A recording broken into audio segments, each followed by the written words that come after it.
Hi guys, मैं अभिषेक और आप आ चुके हैं हमारे चैनल आपका अपना विद्यालय पे। पिछले वीडियो में हम लोग डिस्कस कर रहे थे न्यूट्रिशन इन एनिमल के बारे में। चूंकि वो लंबा हो रहा था तो हम लोगों ने ये दूसरा वीडियो बनाया है उसी का। पिछले वीडियो में हम लोग डिस्कस कर रहे थे टिथ के बारे में और सलाइवा ग्लैंड, और अब हम लोग डिस्कस करेंगे टंग के बारे में। अगर आपने पिछला वीडियो नहीं देखा है तो प्लीज जाकर के देखिए, और अगर आपने अब तक मेरा चैनल सब्सक्राइब नहीं किया है तो प्लीज सब्सक्राइब करें ताकि हम ऐसे ही वीडियो बनाते रहें। अब हम लोग डिस्कस करेंगे टंग के बारे में। टंग माने जीभ, तो गौर फरमाइएगा। हमारे शरीर में जो भी मूवमेंट होता है वो या तो हड्डियों की वजह से होता है या तो मांसपेशियों की वजह से होता है। बात हम लोग कर रहे हैं बकल कैविटी और उसमें भी टंग की। तो उससे पहले हम लोग को ये जानना जरूरी है कि मसल्स क्या होता है। मसल्स वही जिसके कारण हम लोग मूवमेंट कर पाते हैं हमारे शरीर में, ये मसल्स, ठीक है। तो कितने प्रकार के मसल्स होते हैं हमारे शरीर में? तो 3 प्रकार के मसल्स होते हैं। पहला मसल्स स्मूथ मसल्स, दूसरा स्केलेटल और तीसरा कार्डियल मसल्स। फिलहाल कार्डियल मसल्स को हम लोग हाशिए पे रखते हैं। हम लोग बात करते हैं इन 2 मसल्स की। पहला स्मूथ मसल्स किसे कहते हैं? ऐसा ऑर्गन, ऐसा मसल्स जिस पे हमारा कंट्रोल ना हो, वो अपने आप वो मूव कर रहा है आपके शरीर में।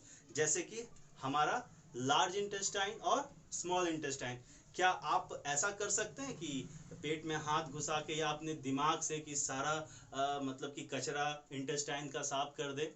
ऐसा तो नहीं कर सकते। वो उसका कंट्रोल हमारे दिमाग पे नहीं होता, वो अपने आप चलता है। दूसरा है स्केलेटल मसल्स। ऐसे वो ऑर्गन्स, ऐसे मसल जिस पे हमारा कंट्रोल होता है, जैसे हमारा हाथ, हमारा पैर, गला, ये सब क्या है? ये सब है स्केलेटल मसल्स। तो अब तक आप समझ चुके होंगे कि हमारा जो टंग है वो कौन सा मसल्स है, बताइए।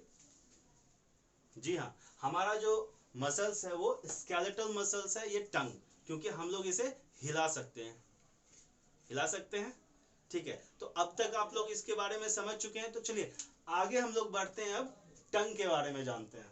हम लोग बात कर रहे हैं टंग की। अगर मैं आपसे पूछूं कि टंग का कार्य क्या होता है तो आप कहेंगे टेस्ट अब्सॉर्ब करना। लेकिन टंग के और भी कई कार्य होते हैं, जैसे कि टंग मैकेनिकल डाइजेशन में साथ देता है। कैसे? टंग पर बहुत सारे रेस्ट स्ट्रक्चर होते हैं, उभरे हुए कुछ भाग होते हैं जो देखेंगे आप तो बहुत पिलपिला सा लगेगा, ठीक है। जब आप जिह्वी करने के लिए टंग क्लीनर का यूज करते हैं तो आपको आईने में क्या दिखता है? आपको आईने में जो भी उभरा हुआ भाग दिखता है वो होता है पैपिला। ये पैपिला 4 प्रकार के होते हैं।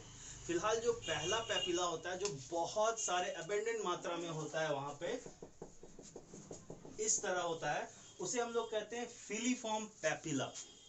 फिलहाल इसमें टेस्ट बड नहीं होते हैं, इसमें ऐसा सेल नहीं होता है जो टेस्ट अब्सॉर्ब कर सके, लेकिन ये मात्रा इनकी बहुत ज्यादा होती है और इनका काम होता है फ्रिक्शन पैदा करना, ठीक है। ये जो खाना जो होता है, ये जब तक फ्रिक्शन नहीं होगा जीभ में तो खाना इधर से उधर फिसलेगा और वो सही तरह से दांतों में नहीं जा पाएगा। इसलिए इस काम को करने के लिए जो पैपिला होता है उसको कहते हैं फिलीफॉर्म। दूसरा पार्ट होता है फंजी पैपिला। फंजी पैपिला जो होता है, इस पैपिला से थोड़े बड़े होते हैं, ठीक है, थोड़े बड़े होते हैं और कम मात्रा में होते हैं, ठीक है। इसमें पाया जाता है टेस्ट बड, ठीक है, ये टेस्ट एब्सॉर्ब कर सकता है। तीसरा जो होता है फोलिएट पैपिला। फोलिएट पैपिला बच्चों में होता है, एडल्ट में नहीं होता है, तो इसकी बात ही करना बेकार है। चौथा जो सबसे इंपॉर्टेंट होता है वो होता है सर्कमवैलेट पैपिला। सर्कमवैलेट पैपिला इस भाग में सबसे लास्ट, जीभ के सबसे लास्ट भाग में जब आप जोर से अपना जीभ निकालेंगे तो दिखेगा आपको, ये करीब 12 होता है, सबसे कम होता है 12 होता है, और इसमें बहुत सारे सेल होते हैं टेस्ट बड्स के, ठीक है। ये बहुत सारा टेस्ट एब्सॉर्ब कर सकता है, ठीक है। चलिए अब हम लोग आगे चलते हैं। जीभ की बात हो गई। यहाँ से जब खाना अंदर जाता है एसोफेगस के द्वारा, मतलब फूड पाइप के द्वारा वो जाता है स्टोमक में। अब हम लोग स्टोमक की बात करेंगे। हम लोग बात कर रहे हैं एलिमेंट्री कैनाल की, मतलब आहार नाल। खाना जहाँ से खाते हैं, ठीक है, वहां से लेकर के जहाँ से खाना मतलब अपशिष्ट भाग होके निकलता है, मतलब रेक्टम, वहां तक जो रास्ता होता है उसे हम लोग एलिमेंट्री कैनाल कहते हैं। फिलहाल मुख से होकर के जो खाना फूड पाइप से होके, फूड पाइप को हम लोग एसोफेगस भी कहते हैं, फूड पाइप से होकर के आमाशय में आता है, ठीक है, मतलब पेट में आता है। वहां खाना और भी ज्यादा महीन होता है, ठीक है। वो किसके कारण? वो HCl के कारण, हाइड्रोक्लोरिक अम्ल। हाइड्रोक्लोरिक अम्ल ऐसा अम्ल है जो खाने के द्वारा गलत बैक्टीरिया, पॉल्यूटेड बैक्टीरिया जो आते हैं उसे भी मारने में मदद करता है। फिलहाल आपके दिमाग में एक बात आएगा कि अगर भोजन को वो इतना डिस्ट्रॉयड कर सकता है तो आमाशय को क्यों नहीं करता? फिलहाल मैं बताना चाहूंगा कि आमाशय 4 लेयर्स में बना होता है। जो सबसे अंदर का लेयर होता है, सबसे लास्ट लेयर होता है, उसको म्यूकस कहते हैं, और वही जो है आमाशय को प्रोटेक्ट करता है, ठीक है। खाना जो अधपका खाना आगे बढ़ता है और वो जाता है छोटी आंत में, मतलब स्मॉल इंटेस्टाइन में। वहां पे कुछ एंजाइम आते हैं आपके पेट के ऊपर जो होता है, एक लीवर होता है, ठीक है,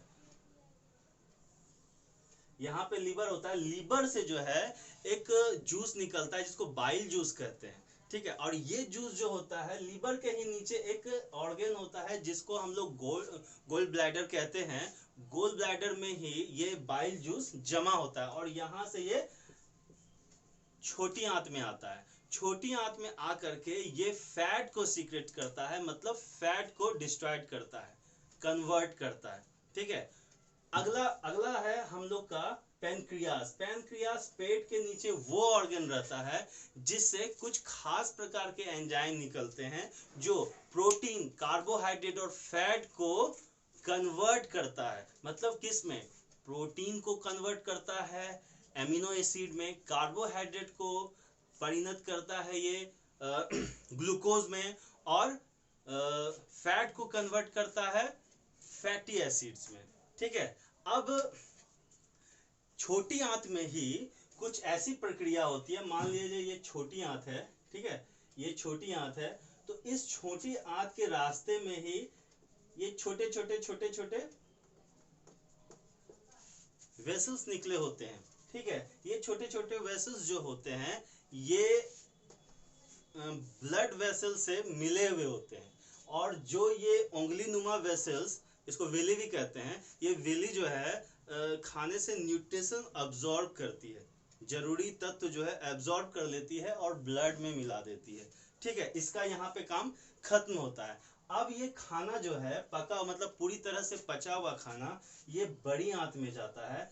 बड़ी आंत में जो है इस अवशिष्ट पदार्थ से सारा पानी अवशोषित हो जाता है, ठीक है। सारा पानी अवशोषित होकर के फिर ये ठोस अवस्था में आ जाता है और फिर ये नीचे रेक्टम में जाकर के जमा हो जाता है, ठीक है। नीचे रेक्टम में जाके जमा हो जाता है और एनस से निकल जाता है। फिलहाल डाइजेस्टिव सिस्टम इसी स्तर पे काम करता है। और भी बहुत सारे डाइजेशन होते हैं, जैसे सिर्फ मानव में डाइजेशन तो नहीं होता, जानवरों में भी होता है। जैसे हम लोग गाय के बारे में बात करते हैं, गाय जब खाना खाती है तो जल्दी जल्दी में सारा खाना वो खा लेती है, और वो सारा खाना जमा होता है उसके सब स्टोमक में, मतलब कि एक अमाशय होता है अलग से, उसको रूमेल कहते हैं, ठीक है। रूमेल में जाके जमा होता है, जहां से वो जब वो गाय सुस्त होती है, आराम करती है, वहां पे वो जुगाली करके, मतलब आप देखेंगे कि खाली समय में गाय जो है वो मुंह चबाते रहती है, जैसे इस तरह से मुंह चबाते रहती है। वो क्या करती है, रूमेल से खाना निकाल करके वो और डिस्ट्रॉयड करती है ताकि वो अच्छी तरह से पच सके, और वो खाना आगे उस प्रक्रिया को करने के बाद वो आगे जाती है, ठीक है। फिलहाल हम आगे बढ़ते हैं। ये था हमारा ह्यूमन डाइजेस्टिव सिस्टम। आगे बढ़ते हैं हम लोग अगले पार्ट में। कृपया हमसे जुड़े रहें और हमारी मेहनत अगर आपको अच्छी लगे, हमारा डिस्कशन अच्छा लगे, तो कृपया हमें सब्सक्राइब करें, हमारे वीडियो को लाइक करें, शेयर करें। धन्यवाद।